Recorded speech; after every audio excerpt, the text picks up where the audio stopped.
pasteur Élise, je pense au pasteur Louison Tounassi, au pasteur Trésor Sambouami. Est-ce qu'on peut célébrer Dieu, apprécier ces hommes et ces femmes de Dieu qui nous ont fait du bien? Gloire à Dieu. Et il y a eu aussi des intervenants. Gloire au Seigneur. Nous sommes debout, nous accueillons le chef de l'État, son Excellence. Gloire à Dieu, gloire à Dieu. Est-ce qu'on peut mieux accueillir son Excellence, le chef de l'État, qui fait son entrée? Merci, merci. Il n'est pas abondeur, il n'est pas abondeur. Avec lui, Maman Denise aussi a Bunda avec nous. Est-ce qu'on peut acclamer Maman Denise là où elle est? Il n'est pas abondeuse, il n'est pas bundeuse. Gloire à Dieu, gloire à Dieu. Amen, amen, amen. Dieu soit loué.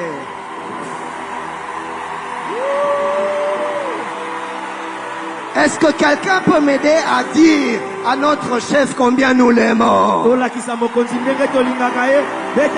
exagère tes acclamations. Gloire à Dieu, nous pouvons nous asseoir. Que Dieu vous bénisse. Et je ne me permettrai pas d'oublier les intervenants, les orateurs internes. Je pense à pasteur Nathalie qui nous a bénis par la parole.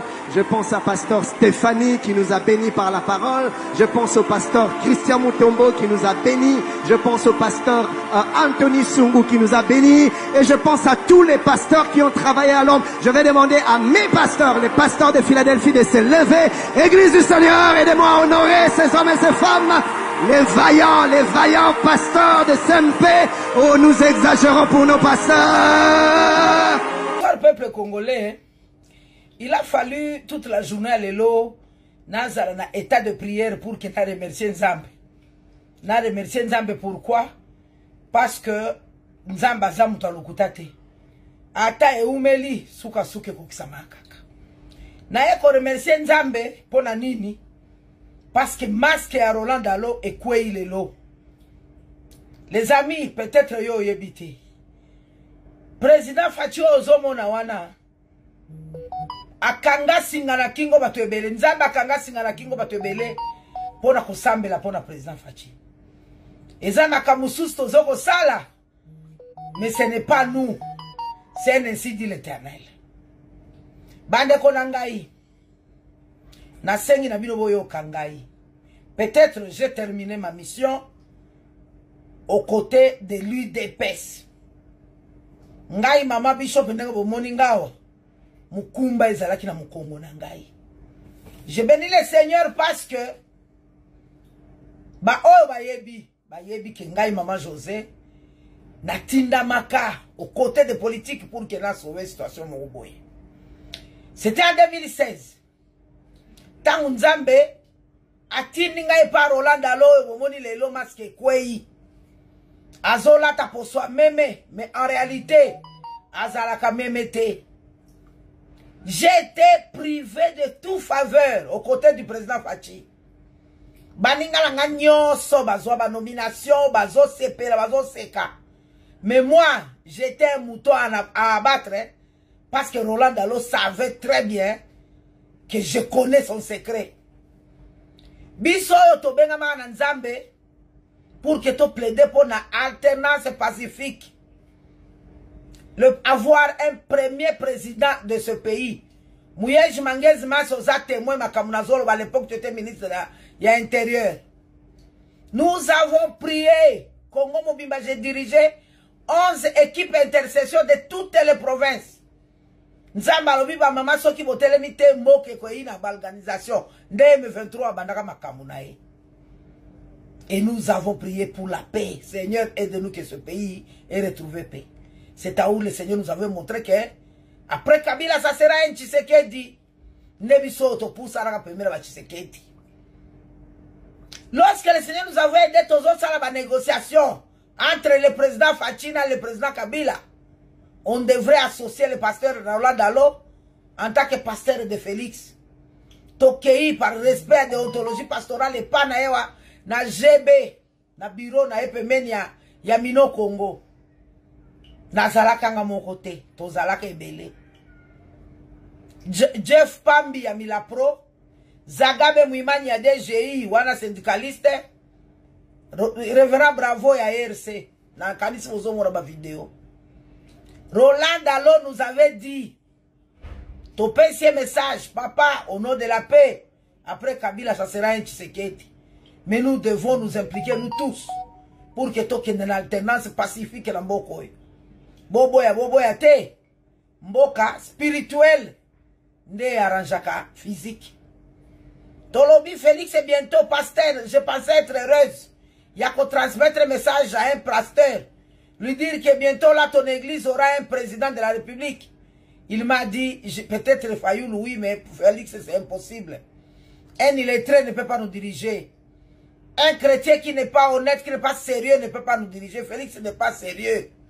Je t'autorise, va faire de ton Félix là tout ce que tu veux. Tokenda. Jamar Kamunda zana prison, mais ayebi makamuna zolo. Après bataille belé, biso to continue kashema na biso moko. Nehemi Mwilanya, kibiswa, boyebi makamuna zolo ba. Nakei nangai to continue prière 2019 pas ponzamba kosa kate Félix Antoine Tshisekedi président de la République. Roland Dalo zaki déjà si à la kina église na que le Seigneur lui a demandé d'abandonner l'église comme berger, atika la ka apôtre akobana ko installer l'église. Aye ko zonga na Philadelphie, atika la église pasteur Ken que je respecte beaucoup. Et pasteur Atom, ce que je respecte, Macron, parce que Bengani est à Philadelphie. Aye koti que la bango église a kei. Aye ko zonga, tango yoki Fachi a commis président de la République. Président Fachi, rappelez-vous, jour où l'équipe président, toyaka na église koti kayo wana na Philadelphie. Place bafandi sayo, bafandi so na sima. Pembe na Martin Fayoul, comme si tu n'es pas un président. Roland Dalo n'a pas battu campagne du président Fachi. Philadelphie n'a pas battu campagne à Fachi. Philadelphie n'y a pas pour Martin Fayoulou. Mais tant que Fachi a une église, on l'a méprisé. Si on continue, tu es si tout cas, Roland Dalo a comme Kopusan. A Kamati Makamio, son équipe intercession, Panzani. Pour Batoubaza qui déçu de voir comment est-ce qu'ils ont prié, pleuré chaque jour pour na pouvoir. Mais tant que pas Fachi comme président a récupéré le sous Philadelphie, disait qu'on le bakaza sérieuté. Et aujourd'hui, masque à Roland Dalo et Kwei. Bande konanga nini nene koye bisabino. Bossala très attention na Roland Dalo. Pourquoi? Parce qu'il est père de 3 politiciens de ce pays. Il est le père spirituel. Il y a Corne Nanga, Oyazali na M23 lelo. Azaï Kokota l'église wana comme président assemblée, Yasseni. Il est le pasteur de Martin Fayoulou, il y a opposition. Et il est le pasteur de Félix Antoine Tshisekedi. Tous les 3 entrés dans son église. Pe bangonyo sobana nae. Mais en regardant le comportement Oyo, Roland Dalo Azali nango lelo, vis-à-vis na président Fachi, ce qui n'a se rappelé na maloba nae, il y a des parts. Il est en train d'agir pour la Kosepeli Sabana Nemi Bale, Martin Fayoulou, na Corne Nanga. Ba service, boyo kamakamuna zoloba. Le langage de Roland Dalo aujourd'hui, c'est le même langage de Corne Nanga. Qu'est-ce qui vous dit que entre Roland Dalo et Corne Nanga, il n'y a pas liaison? Au moment où Corne Nanga lobaki, que je suis dans la maison du président Fachi, je suis avec lui au bureau. Partout là où il est, moi aussi, Corne Nanga, je suis là. Batem 23, mais c'est tout à tolo qu'ils sont avec le président Fachi.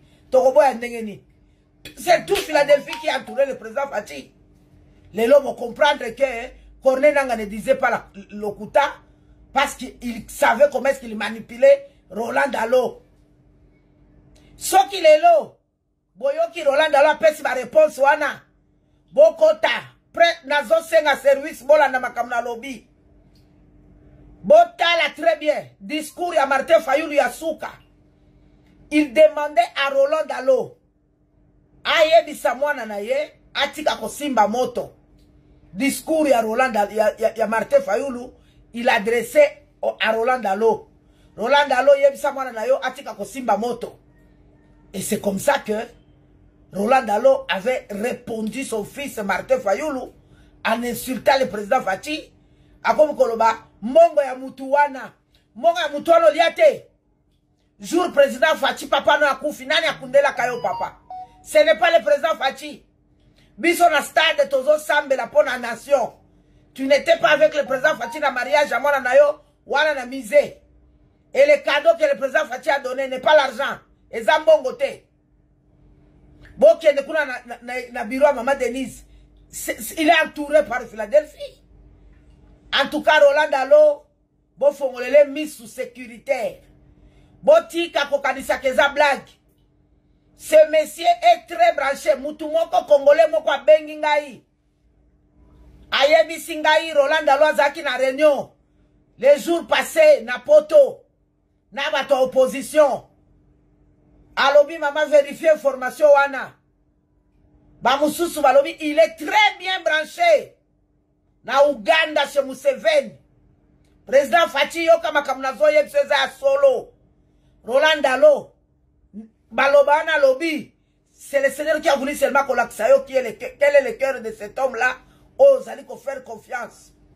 Roland Dalo c'est un infiltré comme l'a dit Révérend Bravo.